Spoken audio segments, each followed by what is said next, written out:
뭐 와인 한 잔 마시는 게 네. 혈액순환에 참 도움이 되더라. 뭐 이런 얘기들이 있기 때문에 네. 술도 프랑스 사람들하고 거의 비슷하게 많이 먹습니다. 근데 러시아 사람들은 심장병이 굉장히 많이 생기거든요. 그럼 둘의 차이가 뭐냐 하는 거죠. 그게 보드카와 와인의 차이일까? 근데 그건 아닌 걸로 밝혀졌고요.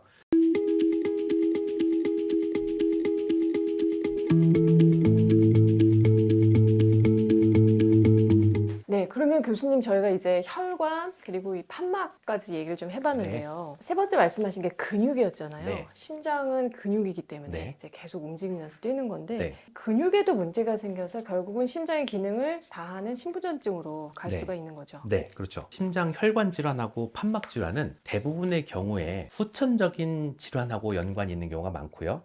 선천적으로 문제가 있다 하더라도 후천적인 영향의 변수에 대해서 굉장히 영향을 받는 경우가 많은데 지금 이제 말씀드릴 심장 근육 질환은 100%라고까지 하긴 어렵지만 상당수가 유전적인 문제 때문에 온다라고 이제 보시면 될 것 같습니다. 그래서 이제 심장 근육에 있는 질환은 제가 오늘 두 가지를 말씀드릴 텐데 유전적인 이유 때문에 심장 근육이 두꺼워지는 비후성 심근증이라고 하는 병이 있고요. 반대로 심장 근육이 이렇게 늘어나면서 수축력이 떨어지는 확장성 심근증이라는 병이 있습니다. 이 두 가지가 심부전증이 굉장히 중요한 원인 중에 하나죠. 그러면은 나면서부터 그런 것들이 있는 건가요? 아니면 그런 유전성이니까 네. 그냥 가지고 있다가 나중에 그런 증상들이 생기는 건가요? 네, 아주 정확한 질문인데요. 네. 유전적인 문제이기 때문에 유전자적인 이상은 태어날 때부터 가지고 있지만 네. 비후성 심근증 같은 경우에는 보통 20대 후반이나 아니면 40대 사이 그 정도 나이에 이제 발현하는 것으로 되어 있습니다. 아, 그러니까 유전자적인 이상은 가지고 있다 하더라도 실제로 심장 근육이 두꺼워지는 문제는 20대가 넘어서 즉 성인이 됐을 때 발현하는 경우가 많다라고 알려져 있죠. 유전자 검진 같은 것도 해보나요? 하기는 하는데요. 네. 실제로 임상에서는 유전자 검사로 비후성 심근증을 진단하는데 아직은 그렇게 널리 사용하고 있지 않습니다. 왜 그러느냐면 일단 값이 너무 비싸요. 아, 그리고 두 번째는 비후성 심근증의 치료라든가 예후는 음. 유전자적인 이상보다는 이 심장 근육이 어디가 얼마큼 두꺼워졌는지, 즉 영상학적 검사가 더 중요하기 때문에 그렇죠. 그래서 실제로는 심장 초음파나 MRI 같은 검사로 진단하는 경우가 훨씬 더 많습니다. 아, 근데 이건 치료 방법이 있어요? 심장이 그렇게 유전적인 이유로 두꺼워지면은 네. 아까 말씀하신 아까 숨찬 증상, 부종 이런 게 네. 다 나타날 텐데 그렇죠. 이건 어떻게 지금 해결을 해야 하나요? 약물 치료는 아직까지는 뾰족한 게 없고요. 음, 이제 약들이 많이 개발은 되고는 있어서 저희가 기대를 가지고 지켜는 보고 있는데 실제로 심장 근육이 두꺼워진 것 자체를 정상화시킬 수 있는 방법은 아직까지는 없다라고 이제 보시면 됩니다. 그래서 이제 심장 근육이 두꺼워지면 뭐가 문제냐면 우리 몸에 있는 모든 근육은 힘도 필요하지만 유연성이 필요하거든요. 그러니까 심장 근육이 두꺼워진다는 것은 수축하는 힘은 굉장히 세지만 이완하는 유연도가 떨어진다는 거죠. 그래서 특히 심장맥이 빨라질 때, 그러니까 심장이 탄력이 많이 이렇게 탄력이 증가해야 되는 순간에 그걸 못 따라가니까 숨이 차는 증상이 발생을 하고 그래서 이제 심부전증이 발생한다라고 이제 보시면 되는데 다만 이게 조금 곤란한 것은 심장 근육이 두꺼워지는 위치가 조금 안 좋으신 분들이 있거든요. 그래서 심장에서 피가 바깥으로 나가는 대동맥으로 나가는 그 유출로에 심장 근육이 두꺼워진 분들은 피가 나가는 길이 굉장히 이렇게 좁아져 있지 않습니까? 그래서 그런 분들이 젊은 나이에 운동하다가 급사하시는 경우가 좀 있습니다. 아, 그래서 이 비후성 심근증이 특히 젊은 남자들이 운동을 하다가 갑작스럽게 돌아가시는 그런 돌연사의 돌연사. 중요한 원인 중에 하나죠. 아, 갑자기 그런 일이 생겼는데 알고 봤더니 비후성 심근증이더라라는 그렇구나. 것이죠. 그럼 반대의 경우 이제 두꺼워지는 게 아니라 아까 늘어나는 늘어나는 경우도 경우, 예. 있다고 말씀하셨는데 네, 그런 것은 이제 반대로 심장 수축력이 떨어지는 것이 문제가 생기겠죠. 그래서 심장 근육이 이렇게 늘어나면서 수축력이 떨어지는 것을 확장성 심근증이라고 이제 얘기를 하는데 유전성이 있다고는 알려져 있지만 확장성 심근증은 여러 가지 후천적인 요인의 영향도 굉장히 많이 받는 것 같아요. 대표적인 게 술이고요.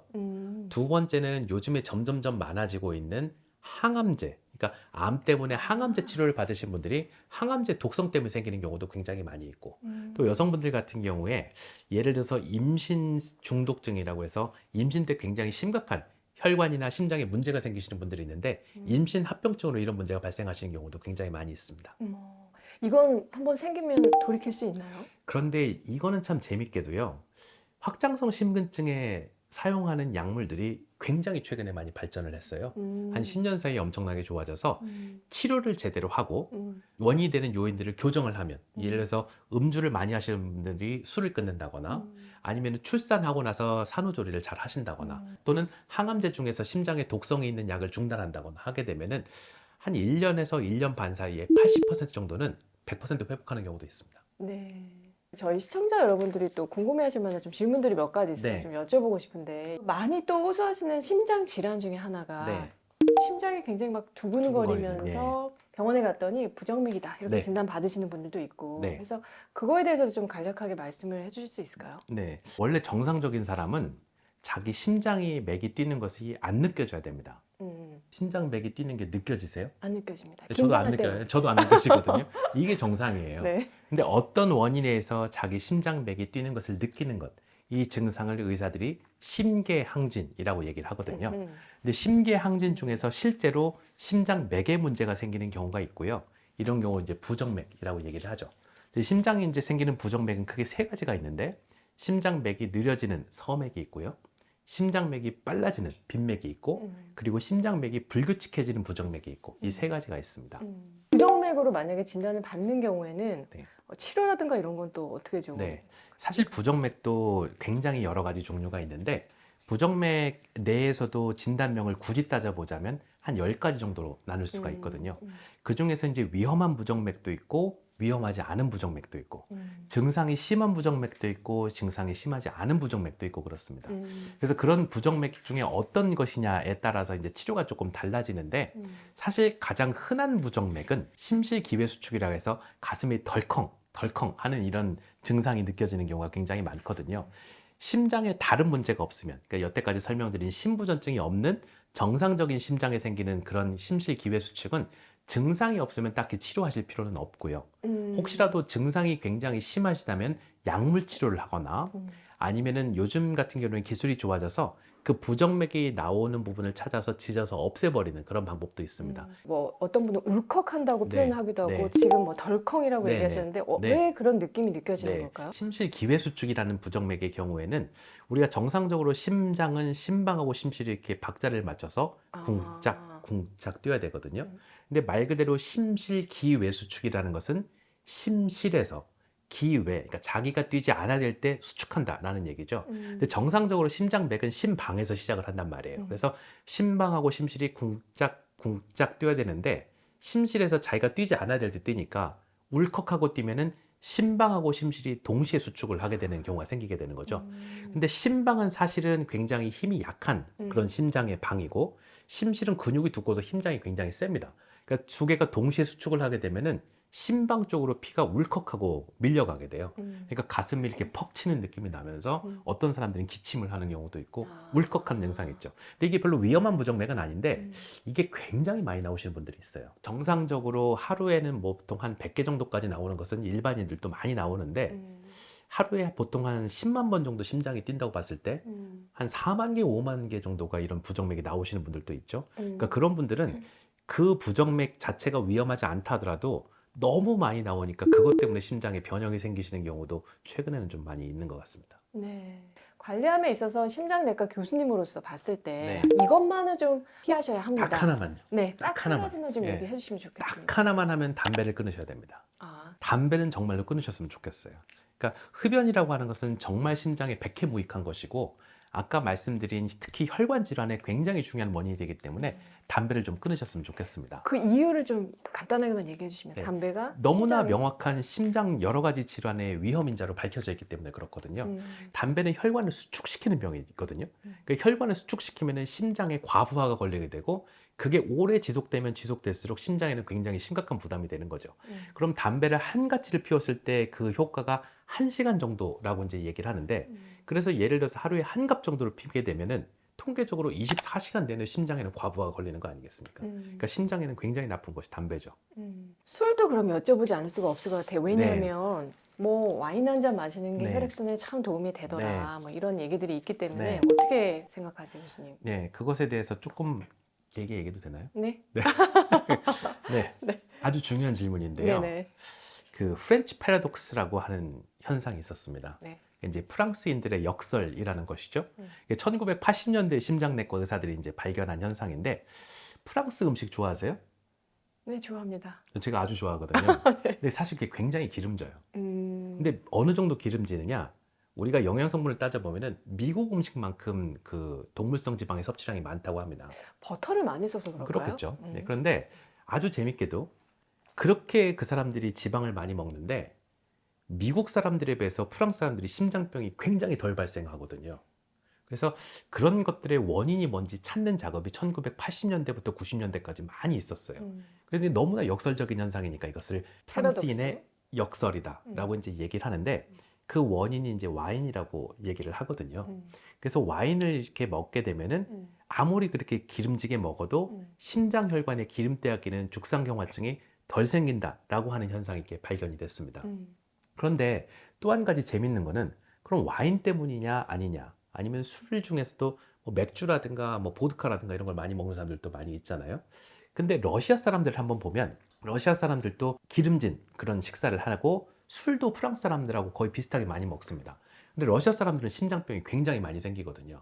그럼 둘의 차이가 뭐냐 하는 거죠. 그게 보드카와 와인의 차이일까? 근데 그건 아닌 걸로 밝혀졌고요.